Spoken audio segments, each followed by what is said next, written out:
Have you ever feared the pain of watching your child suffer for your own sins? I can tell you there's no greater sorrow.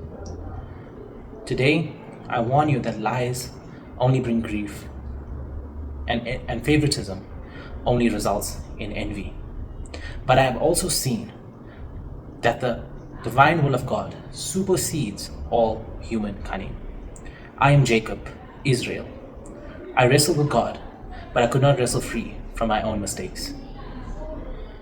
My sons and daughters, as your father in faith, I repent of my actions in what happened to our dear Joseph, who was stripped, betrayed, slandered, and imprisoned. Do not continue this bitter cycle. Submit to God's ways, and He alone will bring His plans to pass. You see, the betrayal at Dothan began with impartiality in my own tent. Before the Midianite slaves, there was a father who clothed one son in many colors and the other in envy. What may be a simple coat to you, in our culture represents a person's identity, their rank, and status. I gave Joseph a coat that symbolized a larger portion of inheritance and appointed him supervisor over his brothers. Joseph was the firstborn son of my beloved Rachel. He always tried to please me, trying to do what's right, living responsibly. I should, however, have seen and learned from my father Isaac's house that favoritism brings envy into a family. A young Joseph decided to tell his brothers about 2 dreams he had about ruling over the family. It ultimately led to him being thrown into a pit, with his brothers plotting his death. Reuben, my eldest, talked them against it. However, Judah persuaded them to sell him to the Midianite slave traders on their way to Egypt. I can only eternally be grateful to Yahweh, who was with my son Joseph just as he was with me at my uncle Laban's house. However, when my 10 sons returned from Dothan, I was deceived, being led to believe that my son Joseph was dead, devoured by a ferocious animal. If I could only see the whole story back then as I clutched onto his bloodied robe, that I thought was the death of my beloved son. That Yahweh was weaving a story together behind the scenes, a preservation story of not just Joseph, but our entire family and their generations.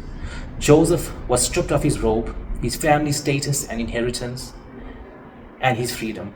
However, in Egypt, God strategically positioned him in Potiphar's house, who was a powerful man, Pharaoh's chief of security, the commander of his royal guard. He was far from my tent, but yet he proved faithful because the Lord was with Joseph. My son rose in stature, becoming Potiphar's most trusted servant, then master over all other servants in the household, eventually running Potiphar's entire estate. However, this sadly was not the end of my son's suffering. You see, my children, Yahweh uses suffering to refine the character of his people so they are strong enough to hold the blessings he has destined for them. Joseph was tested in Potiphar's house by Potiphar's wife, who continuously tried to seduce him, but he really refused to be around her because he knew what God planned for him. So how could he betray his master and sin against God? Until one night he was trapped with her, and when she started her seduction techniques, he ran away, but she grabbed his coat. This coat was used to accuse him of attempted rape and throw him into prison. Once again, my beloved Joseph was suffering because of his clothing, representing his identity and his status. And what could I do? I could do nothing. I sat in grief while my son sat in chains. But praise Yahweh, whose ways may appear unjust, but brings blessings when accepted by faith by the righteous. The Lord was with my son Joseph, and he prospered in prison, like a trusted inmate supervisor, in charge of all other prisoners and everything under the warden's eye. While in prison, Joseph correctly interpreted the dreams of 2 servants who worked closely with Pharaoh, showing that he never lost faith of the dreams that God gave him as a boy. However, he was forgotten by the cupbearer when the favorable dream came to pass. He could have despaired. I probably would have. But my son Joseph held onto God's promises. 2 years later, Pharaoh had two troublesome dreams that none of the Egyptian trained dream interpreters could decipher. That's when God decided to elevate Joseph. Joseph interpreted the two dreams, and the dreams told of a severe famine that will come after years of plenty. It required that a wise man be put to oversee the storing of grain during the years of plenty for the famine. Thus, Pharaoh appointed my son, Joseph, because he proved himself faithful to God. And he had the Spirit of God, and I was blind to it all. Who would have thought my beloved Joseph, who was going to be dead in a pit, was made second in charge of all of Egypt, carrying the authority of Pharaoh, symbolized by a signet ring, linen clothes, and a gold chain. The slave trade, the dreams, the prison, the magicians, all threads woven together by Yahweh to sustain the nations through the time of famine and to bless Abraham's seed. However, for God's plan to be completed and Abraham's seed to grow in Egypt into a great nation, the character of the 10 brothers who conspired against Joseph had to change.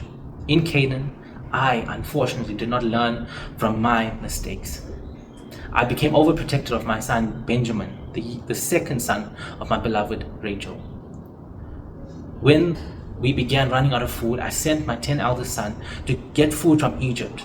When they returned, they told me about a ruler who accused them of being spies and wanted them to return with Benjamin. I was distraught.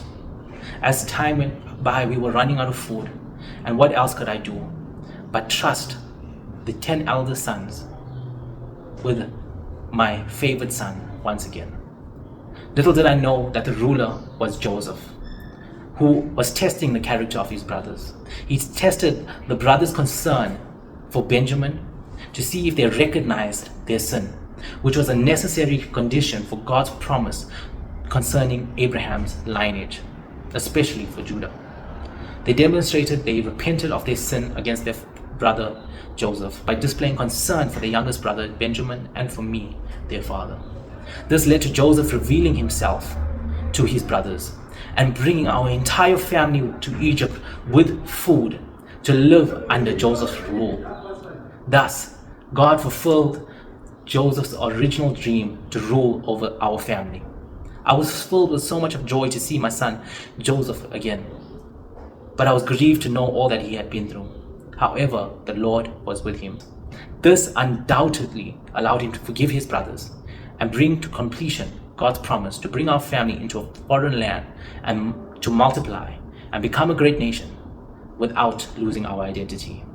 So, my sons and daughters, I have seen how lies multiply sorrow and how plans fail when we grasp for blessings by deceit. But I've also seen that God can turn brokenness into blessing. A blessing that feeds nations and saves generations. Yahweh redeemed my family's evil and used my son's suffering to keep his covenant alive. Thus surely he can redeem your mistakes too. Submit your life, your children, your house to the one who sees the end from the beginning. What about you? I urge you to learn from my mistake. What do you truly trust in? Is it your own plans, cleverness, or strength?